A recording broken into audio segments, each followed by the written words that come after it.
All right, group, chapter 20. We're in the home stretch here this semester. So this week we're going to talk about program design and technique for aerobic endurance training. Now, this chapter, there's not a lot of detail with it because aerobic endurance training is program design for aerobic training is much less specific than it is for things like plyometrics, resistance training, etc. It's more general, and you kind of have to see how the athlete responds and sort of play it by ear, workout to workout.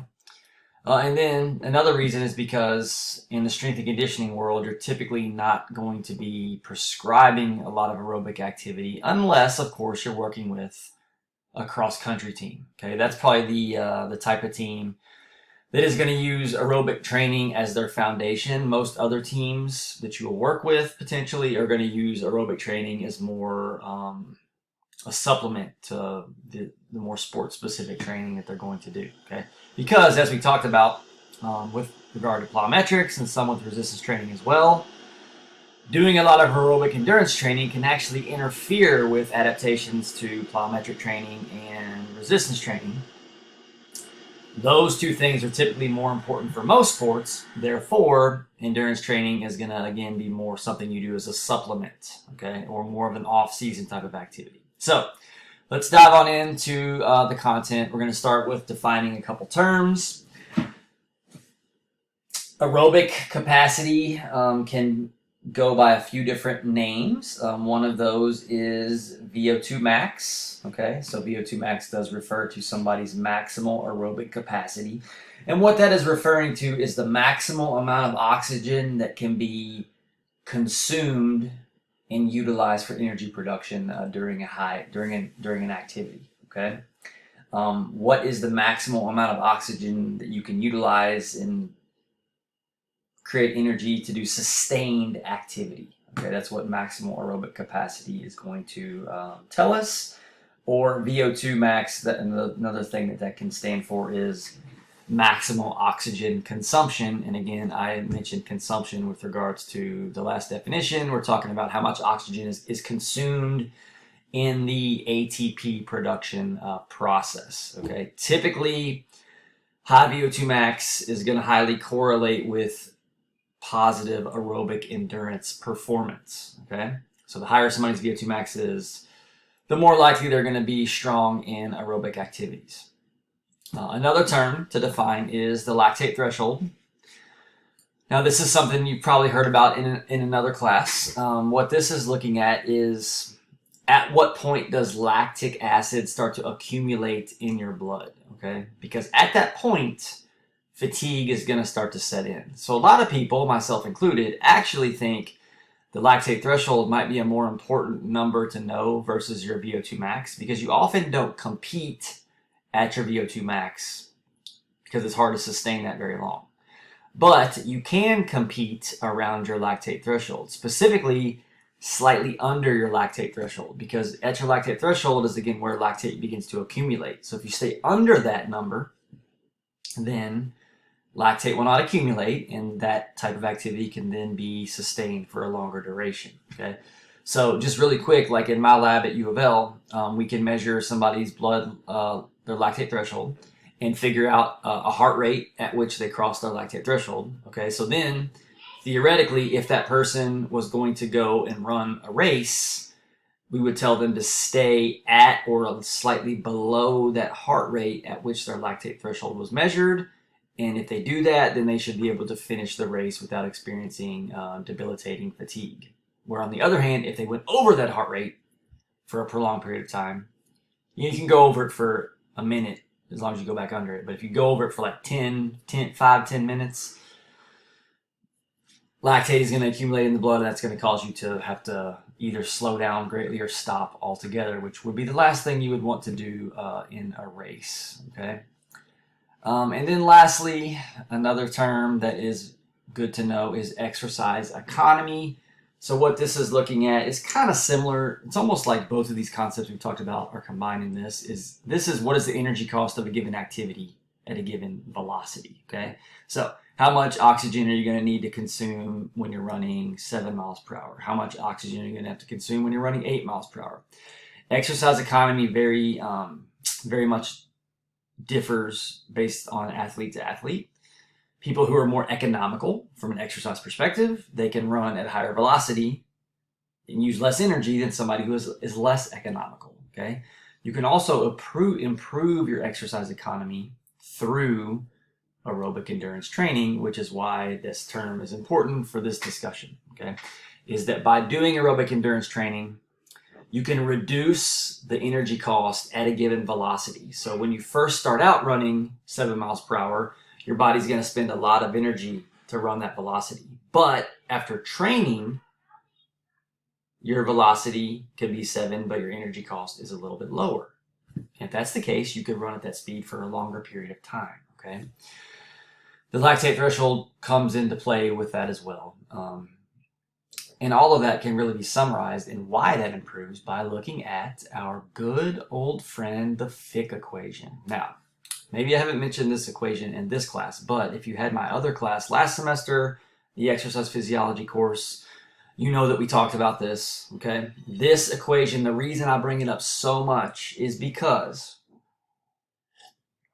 if you have a good grasp of the Fick equation, not only can you understand how your cardiovascular system responds during exercise, but you can understand how it adapts, okay? Through endurance training, aerobic endurance training, your VO2 will improve because your Q, your cardiac output, which we call the central component, and your AVO2 difference, which we call the peripheral component. And this stands for the difference in the oxygen concentration in your arterial blood compared to your venous blood. Arterial blood should have more oxygen, venous blood should have less oxygen, okay? As our exercise intensity increases, more oxygen gets pulled out of the blood, so therefore the difference grows larger, okay? But that also improves through training, okay? I don't have this listed on the slide, but I'll just talk about it real quick. Your cardiac output goes up because your stroke volume goes up. Your heart becomes more efficient. It can pump out more blood per heartbeat, so you don't have to rely on beats as much as you can rely on blood per beat, volume ejected, okay? And this allows your cardiac output to go up with training. On the other hand, your AVO2 difference improves for a variety of reasons. You have more blood vessels that are formed around a muscle. You have more mitochondria within a muscle. You have more myoglobin within a muscle as well. All three of those things allow for your muscles to extract more oxygen from the blood, which is going to mean more oxygen can be taken out. And again, that would lead to the AVO2 difference increasing. Both of these two things increasing, again, increases your VO2 and allows you to, as we saw on the previous slide, perform at a given velocity at a lower energy cost. Okay, your body, your cardiovascular system becomes more efficient at delivering oxygen, but then also at using the available oxygen, okay? And you become a better performer, to put it very, very simply. Now, the reason I put this slide on here mainly is to show you that these two components of the Fick equation, they respond optimally to different types of aerobic training. Now, I'll say any type of aerobic training will increase these things. However, optimally, the cardiac output responds best to what is known as a volume overload. Okay, now what I'm talking about with that is, by volume, I'm talking about the volume of blood, and by overload, I'm talking about the volume of blood entering the heart. Okay, when you're exercising doing aerobic activity, a lot of blood is entering into the heart and it's stretching. Every time blood enters, it stretches. Okay, that consistent volume overload causes the heart to start to remodel, which is one of the things that leads to improvements in stroke volume. Okay, that specific type of overload, of volume overload, is optimally induced using longer duration, lower intensity training. So think about, you're going out for like a 10-mile run. Okay, you have to kind of go slower because it's so long and you're doing it for a long period of time. That type of training institutes a volume overload. That type of overload is best for improving the cardiac output. On the other hand, the AVO2 difference is going to respond best to what is known as an intensity overload, okay? The things that I mentioned, such as capillaries around the muscle, mitochondria, myoglobin, those are stimulated to improve most when we have lactic acid being produced in that muscle, okay? Lactic acid is stimulated by high intensity efforts. So, even though your AVO2 difference will respond to this type of training here, it will optimally respond if you include short duration, high intensity training. So think of this as interval training, which is something we'll talk about in a little bit. Interval training institutes an intensity overload, which is the best thing to use to improve your AVO2 difference. So for an athlete who wants to become the best aerobic athlete they could possibly be, do you want to pick one or the other to do? No, you should do both types of training, right?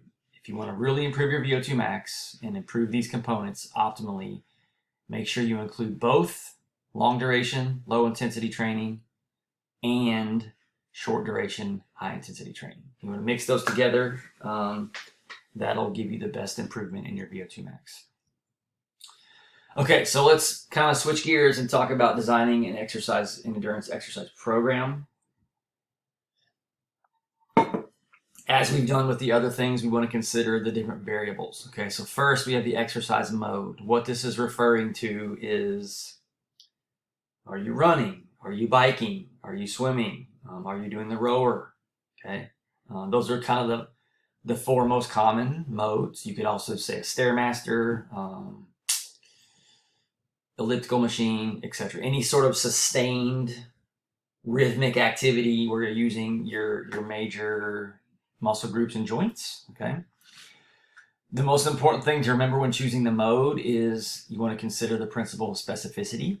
So whatever the athlete is doing in their sport, whatever mode of locomotion they're using in their sport, ideally you would pick that same mode for their aerobic conditioning. Now, in most sports, what's that going to be?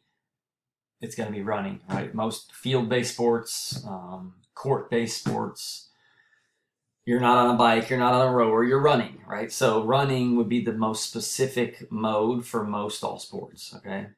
Now, there might be situations where if you have an athlete who's injured and you don't want them putting a lot of weight on that joint, then you could have the athlete do cycling to remove some of the stress off that joint while they're recovering from an injury, okay? So there's going to be specific situations where you might want to choose cycling, but for most athletes, running is going to be the best option in terms of sport specificity.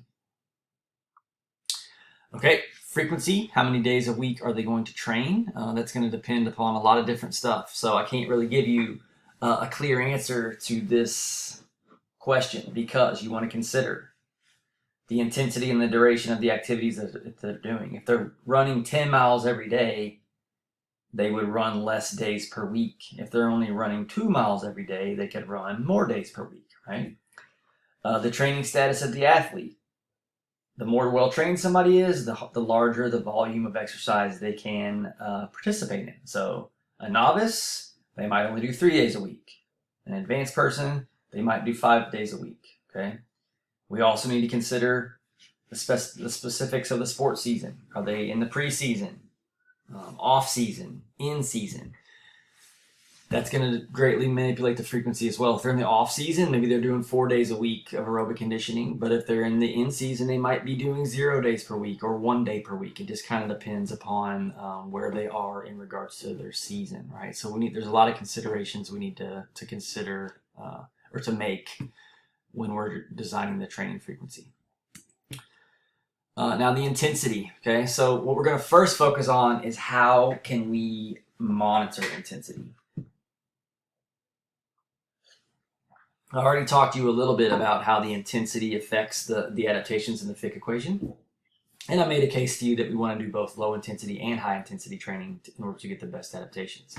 So let's talk about how we can monitor intensity. One way is heart rate, okay?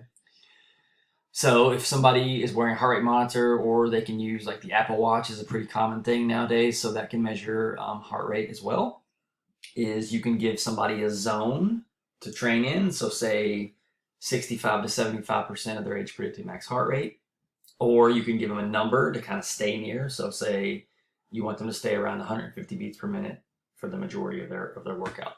That's a pretty common way. Here we see how the relationship between percent of max heart rate on the right relates to percent of VO2 max. So 50% of VO2 max correlates to about 66% of maximal heart rate. 75% of VO2 max correlates to 85% of max heart rate. Okay, this method here in the middle is known as the heart rate reserve. That is another way to calculate exercise intensity. I'm not going to talk about that one in detail at all for you all, but I just wanted you to know what it is. But essentially what heart rate reserve is you're going to subtract the resting heart rate from the overall heart rate and apply your percentages to the number left after you subtract the resting heart rate. So that's why there is a slight difference. Well, it's actually not slight. It's pretty significant here. This method is often used for more experienced athletes.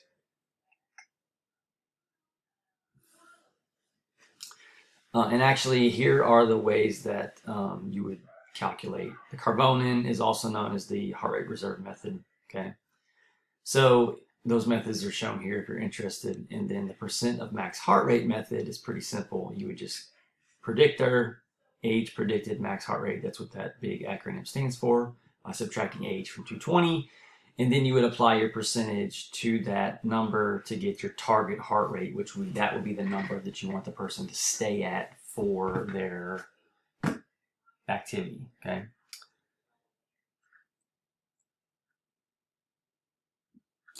Another way we could measure intensity is using what's called the rating of perceived exertion scale. Okay. This is the 1 to 10 scale. This is the modified scale. There's another scale that is on a 6 to 20 range, which is the traditional scale, but they both kind of are looking at the same thing. And what you might tell somebody is, when you go out for this run, I want you to run at a rating of a 6. Okay, so it's somewhat hard. You're starting to feel fatigue, but I would not characterize it as hard. Okay, or on the other hand, a 10 would correlate to maximum effort, like you're going all out. Okay, so in the absence of having heart rate monitoring technology, you could use something like the RPE scale. Another thing that is not listed on the slides that I like to use is the talk test. Okay, this is a really basic way. And it actually goes back to the lactate threshold. Okay, if you are training below your lactate threshold, then you should be able to carry on a conversation with someone or sing a song to yourself while you're running or cycling, whatever it is. You're below your lactate threshold. However, if you're above your lactate threshold, you're hyperventilating to a level where you cannot carry on a conversation with somebody. So that's what's known as the talk test, right? If you can talk to somebody, you're below your lactate threshold. If you cannot talk, you're above your lactate threshold. So a good way to employ that is if you're doing interval training. Okay, interval training should be performed at a maximum effort. So in your work intervals during an interval training workout, you should not be able to talk to your training partner. Okay. On the other hand, if you're doing long, slow distance training, which should be below the lactate threshold, you can carry on a conversation for that whole 10 miles if you feel like you want to talk to that person that much. Okay, that's a good way that I like to gauge intensity if you don't have heart rate. There's a couple other methods that are listed here, but I'm not going to talk about them because they're not as useful or practical as the ones that we have already mentioned. So let's go ahead and move on. Okay. To our fourth variable, and that is the duration of the activity. How long is the activity, or how far are you going? Okay. Often that is determined by the intensity. The lower the intensity, the longer the duration. The higher the intensity, the shorter duration. So they have an inverse relationship there. Okay. Often for prescription of aerobic exercise, when you're writing a program, you're going to increase the length of the run from week to week because your duration should get longer for your long runs and your intensity would be low there, but you can still get your high intensity in on your short run days, okay? But typically duration is, again, going to be a function of intensity, and also what's the training goal, right? If you're training for a marathon, then eventually during your training program, you're going to have to extend your duration close to 26 miles. If you're only training for a 10K, which is only 6.2 miles, there's no reason to extend your duration beyond 6 to 8 miles, right? There's definitely no reason to go to 26 miles. So consider the goal of the person when prescribing exercise duration.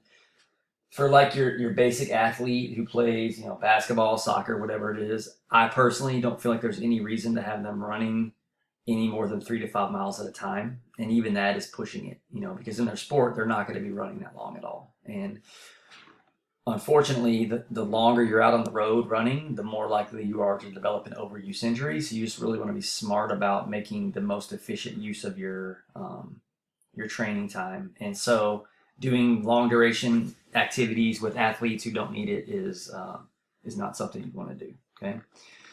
Let's get to progression. So there are a few rules with progression, specifically with regards to, this is a good one, the second bullet point here. The duration should not increase by more than 10% per week. Okay. And another guide I like to use is you're not going to increase it more than 1 mile per week, at least until you're up to like 20 miles. Because at 20 miles, 10% would be 2 miles, right? So just 1 mile per week up until you get up to the high teens, to the 20s. Then you might increase their duration or their distance by 2 miles versus 1 mile, okay? But, think about it this way. If your base is 5 miles and you want to start increasing the duration, going from 5 miles to 6 miles is a 20% increase, but going from 5 miles to 5.5 miles would be a 10% increase, right? So we want to slowly build that distance, that duration, to, again, avoid overuse injuries. Because of all the types of training, I would say that aerobic training is the most likely to see the development of overuse injuries. So being conservative with your increasing of the variables is going to be good for reducing the risk of injury. Okay. Okay. So intensity, this is going to be something in your long runs that's going to kind of come by feel. As you grow stronger, you can start to run faster, right? But again, using that talk test as a guide is actually a good way to do it, because as you become more fit, your lactate threshold will go up. So your ability to run at a faster pace while still being able to carry on a conversation will occur. So that way you can kind of naturally increase your intensity based upon the way your body is responding to the training program. Okay, so here are some, basically, this chart shows the different types of training. Long, slow distance, and then we get in, this is the lower intensity, long duration, and then the rest of these are all shorter duration, higher intensity variations. So pace, tempo training, interval training, high intensity interval training, fartlek training. Not a fan of that word. It's just a weird word. But this kind of shows you then, okay, so if you're doing this type of aerobic training, what's the recommended frequency? What's the typical duration for the specific type of training? So notice long, slow distance is anywhere from 30 minutes to 2 hours, where your interval training is only 3 to 5 minutes, okay? And the intensity is going to be inversely related to the duration. So longer duration, lower intensity, shorter duration, maximal intensity, right? Same here, high intensity interval training greater than VO2 max, okay? So inverse relationship between duration and intensity. Now, the reason why these are so low is because optimally, as I said, with an athlete who is really interested in improving their VO2 max, you're going to include most, if not all, of these types of workouts. Maybe you're doing 2 distance days a week, 2 pace days a week, and then maybe 1 high intensity interval training day per week. So that's 5 days per week training. but you're mixing in different types of aerobic training to make sure you're getting that full stimulus for both components of the Fick equation. So over the next few slides, it's going to just talk about the different types of training in more detail. I'm going to whip through these pretty fast. Long, slow distance, or we like to call it LSD training. Lower intensity, longer duration. So this is going to be what we call your base, right? So your long runs, they're going to be classified as long, slow distance training. With most athletes, as I said earlier, their long runs really don't need to be any more than 5 miles, in my opinion, okay? Pace tempo. So this is, think about this as like you're running at the speed that you're going to do your race at, okay?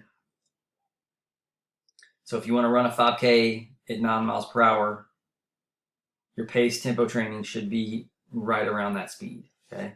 You're going to extend the duration of this a little bit, okay? More so than interval training, because you're trying to simulate what's going to occur in your race that you're training for, okay? Because this is a higher intensity activity, you're going to see improvements in the lactate threshold and in the running economy.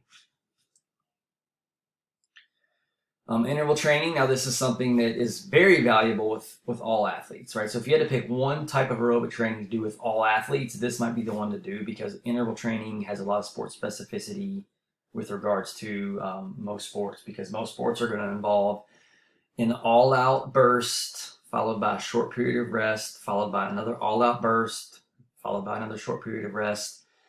That's what interval training basically is, right? So interval training is a really good type of aerobic training to use with all athletic populations.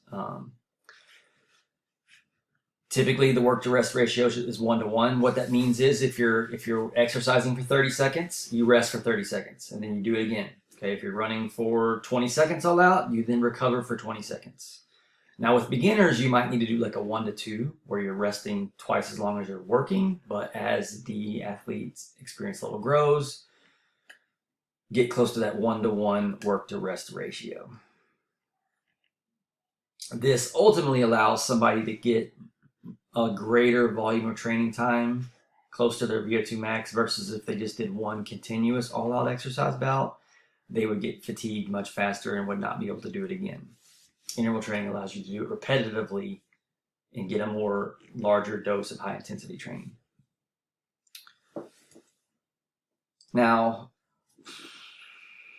what's the difference here? Okay, so interval training close to VO2 max. So maybe this is not truly all out. You're just slightly below your 95% effort.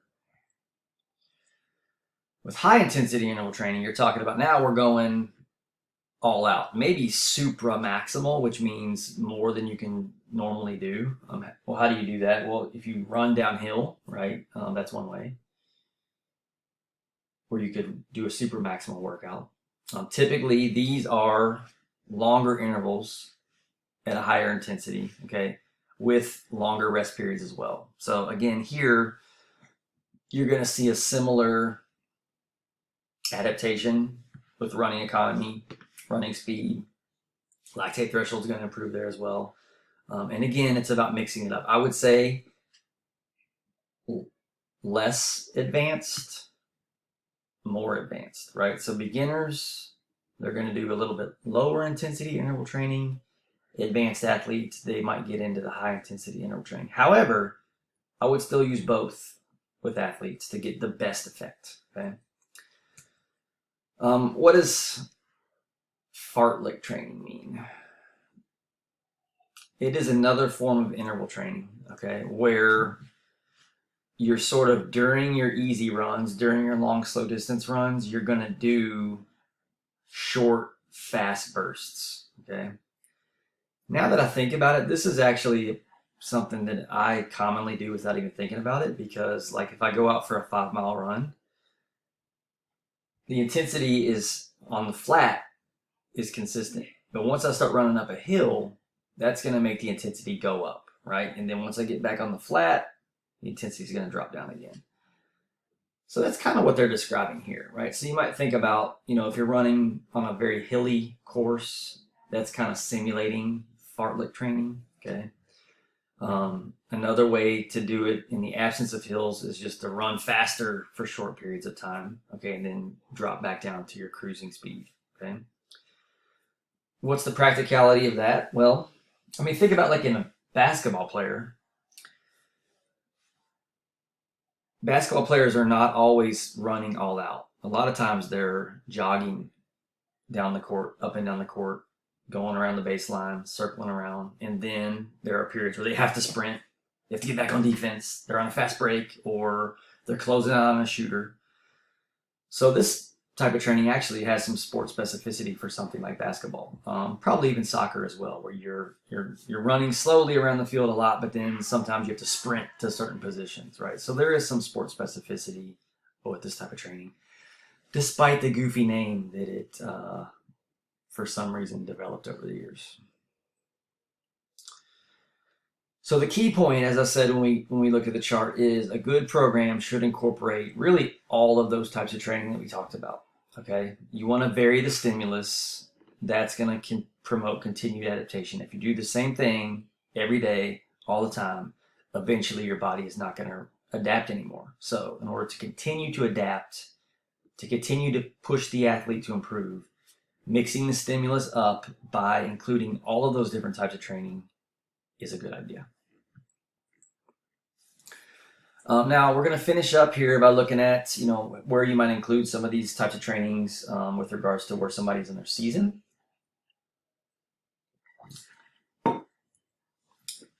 Long, slow duration training is typically only done in the off season. Okay, it's usually never done in any other part of the season. That's probably the most important thing to remember. And then as your season starts gearing up, preseason, in-season, etc., you're going to pull the volume down a lot. Okay, so you're going to probably eliminate long, slow distance training.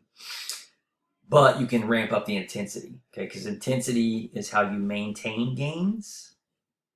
Long duration is how you start to build them up.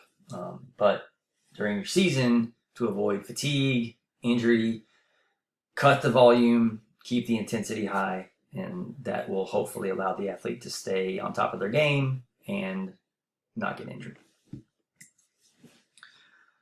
Cross training is just a term that refers to like mixing up different forms of training. So, for example, instead of only running, maybe you do 1 day of cycling. Instead of only running, you're doing some resistance training, etc. Again, this is a good way to maximize gains in fitness, but also to prevent injury, because doing the same thing over and over again every day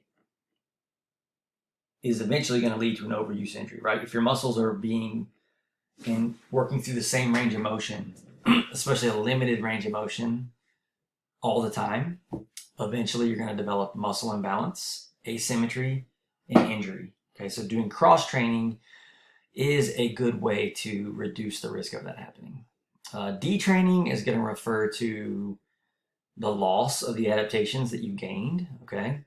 Typically what we say is you have about 2 weeks once you stop training before you start to lose any of your gains, okay? So if you get sick and you have to miss like a week of training, it's not going to be a big deal. You're not going to lose fitness. But if you miss, once you get up to that 2-week mark, then you might start to see some losses in your aerobic fitness, okay? The initial losses that we see are going to be due to losses in your cardiac output adaptations. And then from week 2 to 4, you start to then see reductions in your AVO2 difference or your muscle mitochondria, okay? So by about 4 to 6 weeks of inactivity, you may have lost all of the gains. But again, you have about a 2-week window where if you stop training, you can retain all of your adaptations. But beyond that 2 weeks, you'll start to see a gradual reduction in your adaptations and your performance. Okay. However, it's always easier to retrain than it was to train the very first time. So if you do get injured and you have to stop training for a month, 6 weeks, just rest assured knowing that when you start training again, it won't be as hard as it was the first time that you started training. Tapering is a term that refers to just kind of cutting back on your training. So we talked about somebody running a race, right? If somebody's training for a marathon, they're going to train really hard up until about 2 weeks out. and then they're going to pull back on their training a little bit, still do some high intensity stuff, but pull back on the volume to allow for the body to fully sort of, what's the word I'm looking for? Crystallize those adaptations and heal any minor injuries that might have started to occur to allow you to perform at your best on the race day. Okay, that's the point of tapering, and it's a typical technique that's done as somebody is approaching a competition. Because, as it says here, this is a way to help you attain your peak performance at the time of the competition. Resistance training, I mentioned this is a potential type of cross training. Always going to advocate resistance training, even for endurance athletes, okay? Because endurance training often only works a partial range of motion in a joint. Think about running. You really, when you're jogging, you never fully extend or flex your hip. If that's all the activity that you do, you're going to develop muscle tightness, asymmetry, muscle imbalance. So a good way to combat that is to do resistance training, because resistance training is done through a full range of motion. So you can help retain full range of motion even though you're doing limited range of motion aerobic activity by doing resistance training and performing exercises through a full range of motion, okay? All of these little check marks that we see here kind of relate to what I was just saying, okay? Altitude, I'm not going to really talk about, but altitude, if you train at altitude, you're going to see bigger gains because there's less oxygen at altitude. Therefore, your body's going to have to enhance its rate of adaptation. So when you then are down at sea level performing, you're going to be feeling great because the oxygen levels are higher at sea level than they are at altitude, okay? However, it's going to take you some time to adapt to altitude. All right, so that wraps up this chapter. As usual, we have the lecture study questions. The critical thinking assignment is going to ask you to sort of address those different variables for developing an aerobic exercise program. I gave you another case study subject to think about, and you'll answer those questions, okay? We only have one chapter left after this one, so we are winding things down. I hope you all are hanging in there, and I will come back and talk to you soon. Goodbye.